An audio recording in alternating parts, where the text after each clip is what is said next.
Halo pemirsa, jumpa lagi. Assalamualaikum warahmatullahi wabarakatuh.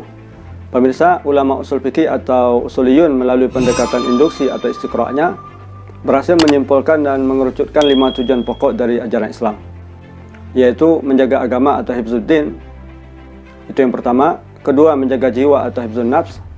Ketiga, menjaga akal atau hifzul akli. Keempat, menjaga keturunan atau kehormatan, hifzul nasal atau hifzul ard. Dan kelima, menjaga harta atau hifzul mal. Baik pemirsa, seperti apa penjelasannya? Ikuti terus.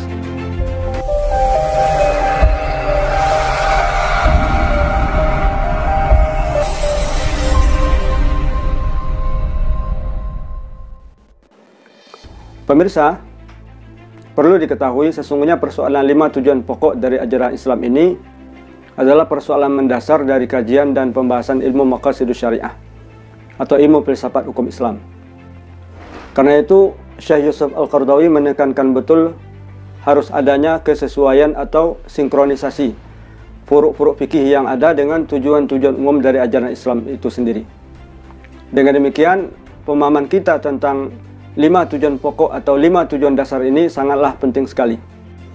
Ulama usul fikih menyebut 5 tujuan pokok ini dengan istilah ad-daruriyat al-khamsu. Dan ini istilah yang masyhur.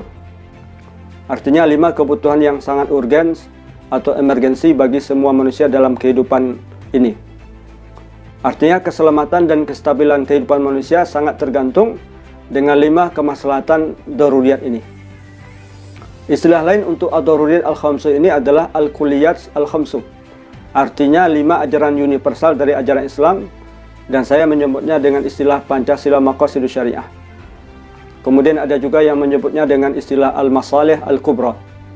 Artinya kemaslahatan-kemaslahatan terbesar dari ajaran Islam. Sebagai pendampingnya ada kemaslahatan kedua yang disebut kemaslahatan hajiyat, dan terakhir kemaslahatan tahsiniyat yang akan kita uraikan nantinya dalam video kali ini. Lalu ada juga yang menyebutnya dengan al-maqasid al-ammah untuk ad-daruriyat al-khamsu ini. Artinya adalah tujuan-tujuan umum ajaran Islam. Tujuan umum ini di samping mencakup yang 5 tadi juga mencakup keadilan, kebebasan, toleransi, sesuai dengan fitrah atau sifat dasar penciptaan manusia, dan seterusnya. Meskipun nama untuk ad-daruriyat al-khamsu yang 5 ini berbeda-beda pemirsa, ungkapan Arab mengatakan la musyahatah fil istilah. Artinya tidak perlu kaku dalam penggunaan istilah.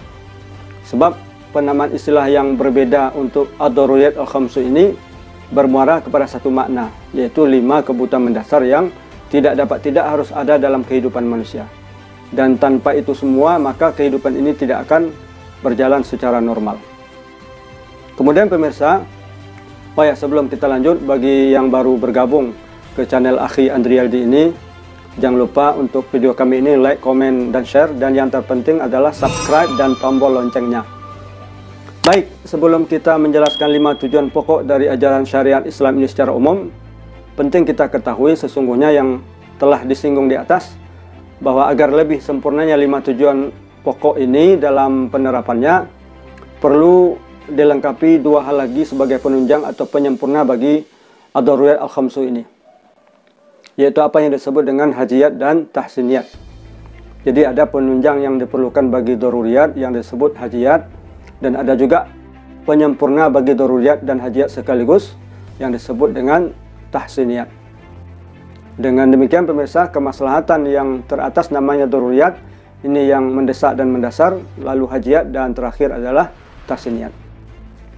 Daruriyat bisa disebut primer, hajiyat bisa disebut sekunder, dan tahsiniyat atau kamaliyat bisa disebut tersier. Baik pemirsa yang mulia, untuk lebih jelasnya mari kita beri contoh untuk ad-daruriyat al-khamsu ini yang disertai dengan hajiyat dan tahsiniyat. Pertama, hifzuddin atau menjaga agama. Cakupan hifzuddin cukup luas. Ia mencakup rukun iman, rukun Islam, termasuk di dalamnya juga ihsan, sebagaimana yang dijelaskan dalam hadis Jibril. Kita ambil satu contoh saja, yaitu ibadah yang paling pokok, yaitu sholat. Sholat adalah rukun Islam kedua dari ajaran Islam. Dan orang yang menegakkan sholat berarti menegakkan agamanya. Rasulullah menjelaskan bahwa sholat adalah tiang agama. Orang yang sholat berarti menegakkan agamanya. Yang tidak sholat berarti secara tidak langsung meruntuhkan agamanya. Jadi yang meruntuhkan agama Islam ini bukan orang di luar Islam saja atau orang yang tidak suka dengan ajaran Islam itu tegak, namun termasuk orang Islam, yaitu orang yang tidak sholat. Nah pemirsa, sholat adalah kemaslahatan yang daruriyat dan bagian dari hifzuddin. Dan sholat harus dilaksanakan sebagaimana mestinya, lengkap rukun dan syaratnya. Dalam sholat, seseorang harus melakukan berbagai gerakan sholat. Tegak lurus, berdiri tegak lurus. Namun jika tidak bisa berdiri secara ideal atau secara azimah, seperti karena sakit, nah disinilah diperlukan bolehnya ia duduk. Dibutuhkannya rukhsah atau keringanan boleh dan duduk, dalam ilmu maqasid syariah disebut hajiat. Diperlukan dan dibutuhkan itu bahasa Arabnya adalah hajiat. Contoh lainnya yang masih terkait dengan sholat adalah orang yang sholat harus ada air, itu idealnya atau azimahnya. Namun jika tidak ada air, maka diperlukanlah tayamum, maka tayamum disebut hajiat. Artinya keringanan atau rukhsah dibutuhkannya tanah untuk tayamum disebut dengan hajiat. Lalu pemirsa, untuk sholat ini, karena contohnya adalah masalah sholat, maka apa pula tahsiniyatnya dalam sholat ini? Perlu dijelaskan bahwa tahsiniyat ini artinya adalah hal-hal yang akan membuat daruriyat menjadi lebih indah dan sempurna. Tahsiniyat ini terkait etika dan kebiasaan yang baik atau mahasinul adat. Dan tahsiniyat ini banyak terkait pada aspek-aspek etika dan kebiasaan syar'i tentunya. Untuk sholat, tahsiniyatnya adalah sholat dengan pakaian yang indah dan bersih, bersiwak, memakai wewangian bagi kaum pria, sholat tepat waktu dan sholat di masjid dengan khusyuk. Semua ini termasuk ke dalam kategori tahsiniyat. Dengan tahsiniyat maka sholat akan menjadi lebih sempurna. Sebab sangat tidak logis tentunya pemirsa, bertemu dengan manusia saja kita memakai pakaian yang terbaik, memakai wewangian, on time atau tepat waktu, memikirkan apa yang akan disebut, apalagi menghadap dan bertemu zat yang maha agung dan mulia, Allah yang menciptakan alam semesta. Allahu Akbar. Lalu yang kedua, itu tadi hifzuddin. Yang kedua pemirsa adalah hifzun nafs atau menjaga jiwa. Contohnya adalah makan dan minum. Dan makan minum adalah kebutuhan mendasar kita sebagai manusia untuk menjaga jiwa atau kehidupan ini. Lalu hajiatnya apa pula? Untuk menjaga jiwa atau badan kita, tidak cukup kita hanya sekedar makan dan minum saja seperti karbohidrat. Mungkin kita bisa bertahan hidup kalau makan ubi saja, terus menerus bisa saja kita hidup. Nah, karena itu kita membutuhkan hajiat, makanan yang bergizi. Sebagaimana yang disebutkan di dalam Al-Quran dan hadis. Ada gandum, ada al-an'am atau binatang ternak, ada daging, ada anggur, ada korma, ada madu, ada susu, dan begitu seterusnya. Semuanya ini adalah kebutuhan atau hajiat kita. Kemudian pemirsa, penyempurna tahsiniyat ini adalah bentuknya adalah tahsiniyat. Makan minum dengan tangan kanan, membaca bismillah, tidak berdiri, tidak terlalu kenyang, mengambil yang terdekat jika kita makan secara berjamaah. Maka contoh-contoh ini semua adalah tahsiniyat. Contoh lain yang untuk menjaga jiwa adalah tempat tinggal atau rumah. Rumah adalah kemaslahatan yang bersifat daruriyat atau emergensi. Hajiatnya apa? Hajiatnya yaitu rumah tersebut memerlukan ruang-ruang atau sekat-sekat seperti kamar tidur, ruang tamu, dapur, dan kamar mandi. Tahsiniyat atau penyempurnanya apa? Tahsiniyatnya adalah yang terkait dengan estetika keindahan rumah tersebut, seperti kain gorden, AC, kebersihan, dan tata ruang di mana posisi ruang tamu, ruang tidur, ruang makan, kamar mandi, dan sebagainya. Ini penting sekali. Kita tidak bisa bayangkan ketika masuk rumah langsung dapur misalnya, atau langsung ruang makan misalnya, atau apalagi langsung kamar mandi atau WC misalnya. Sorry, ini hanya sekedar contoh. Baik pemirsa yang mulia, itu yang kedua. Dan sebenarnya menjaga jiwa ini pemirsa, maknanya dalam konteks yang lebih luas dan modern, tidak sebatas menjaga jiwa dalam artian fisik atau badan saja, tapi juga mencakup karamatul insan, seperti hak asasi manusia, kebebasan berpendapat, tidak diperbudak oleh bangsa lain, menegakkan supremasi hukum dan keadilan, menjaga lingkungan hidup, dan seterusnya. Semua ini adalah bagian daripada menjaga jiwa atau hifzun nafs. Jadi bukan hifzun nafs dalam arti yang terlihat saja. Bangunlah jiwanya, bangunlah badannya.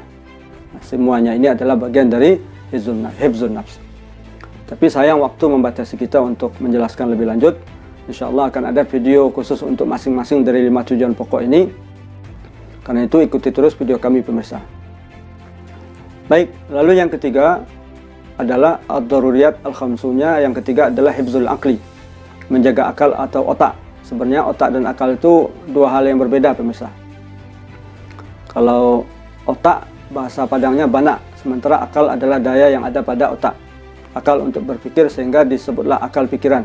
Setiap orang yang berakal pasti punya otak atau banak, tapi belum tentu setiap orang yang punya otak punya akal pikiran yang normal. Banyak juga yang abnormal. Sebagaimana sebagai intermezzo Pak Habibie contohnya, kepalanya kecil tapi isinya adalah akal yang luar biasa. Namun kita jangan sampai kepala kita besar tapi isinya hanya otak alias banak saja dalam bahasa Padangnya. Baik, itu sekedar intermezzo saja. Baik, sekarang kita beri contoh standar untuk kemaslahatan daruriyatnya atau emergensinya untuk hifzul akal ini, belajar atau menuntut ilmu. Sebagaimana kita ketahui, belajar itu adalah fardu ain bagi muslim dan muslimah dalam ajaran Islam.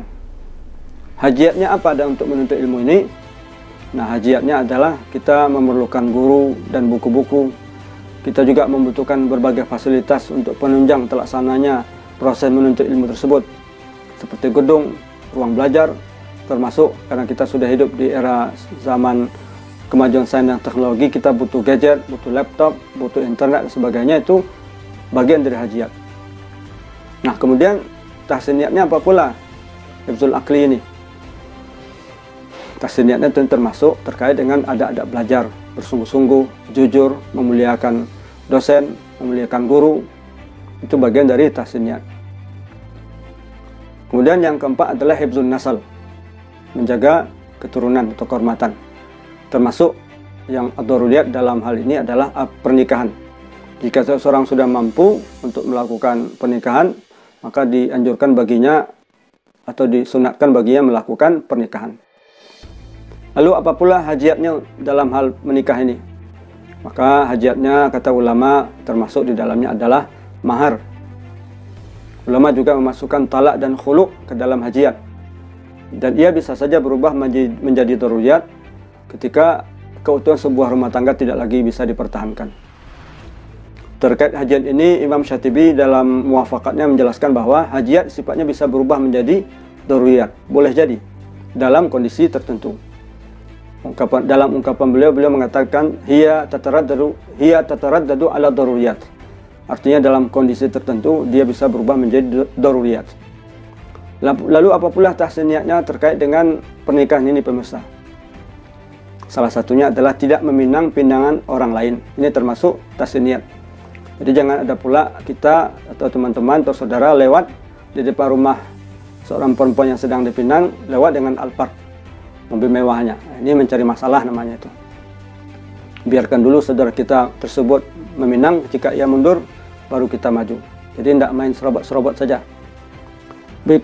Begitu juga penetapan siapa yang lebih prioritas menjadi wali ini termasuk tahsiniyat kata ulama. Begitu juga saling memuliakan, saling menghormati antara suami dan istri ketika sudah berumah tangga, ya, saling berpenampilan baik, itu bagian dari tahsiniyat. Demikian juga sebaiknya harus ada walimah, harus ada barale ketika terjadinya sebuah pernikahan. Itu bagian daripada tahsiniyat.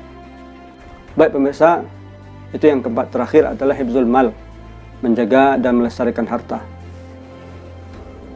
Dalam hal ini yang termasuk ke dalam daruriyat adalah keharusan kepemilikan harta dalam bentuk jual beli. Ini yang pokok. Nah, ranah ini termasuk kepada ranah fikih muamalah. Lalu jual beli itu daruriyat, hajiatnya apa? Hajiatnya di mana manusia kita membutuhkan akad-akad yang lain. Jadi tidak harus mendapatkan harta itu harus memiliki, tapi juga memerlukan akad-akad yang lain. Nah, disinilah diperlukan hajiatnya akad-akad yang lain tersebut seperti sewa, ijarah, ya, akad peminjaman. Demikian juga akad seperti akad murabahah, harga jual, akad pesanan atau jual beli salam, akad mudharabah, akad musyarakah, dan akad-akad yang lainnya. Adapun tahsiniyatnya adalah terkait dengan etika. Seorang pedagang harus menerapkan prinsip kejujuran, amanah, bisa dipercaya, juga menjauhi perilaku dusta tentunya, juga termasuk di dalamnya tidak bersumpah. Dan begitu juga termasuk ke dalam tahsiniyah ini adalah tidak boleh menawar barang yang sedang ditawar oleh saudara kita. Demikian juga masuk ke dalam tahsiniyah ini juga tidak boleh memperjualbelikan objek yang diharamkan atau yang najis. Ini juga termasuk kepada tahsiniyah. Baiklah pemirsa, akhirnya kita sampai ke penghujung video mengenai 5 tujuan utama dari ajaran Islam ini yang disebut dengan ad-daruriyat al-khamsu. Insyaallah pada video berikut kita akan uraikan satu persatu atau materi lainnya terkait maqasidus syariah atau filsafat hukum Islam. Demikian, mohon dukungannya terus untuk channel ini dengan like, komen, dan share. Dan yang terpenting adalah subscribe dan tombol loncengnya. Demikian dan sampai jumpa. Assalamualaikum warahmatullahi wabarakatuh.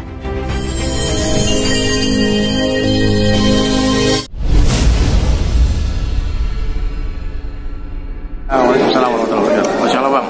Teman-teman sekalian ya, jangan lupa di like, di komen, di subscribe channel YouTube ini, channel Ustaz Akhil. Insya Allah banyak manfaatnya. Kajian Islam bagus dunia dan akhirat.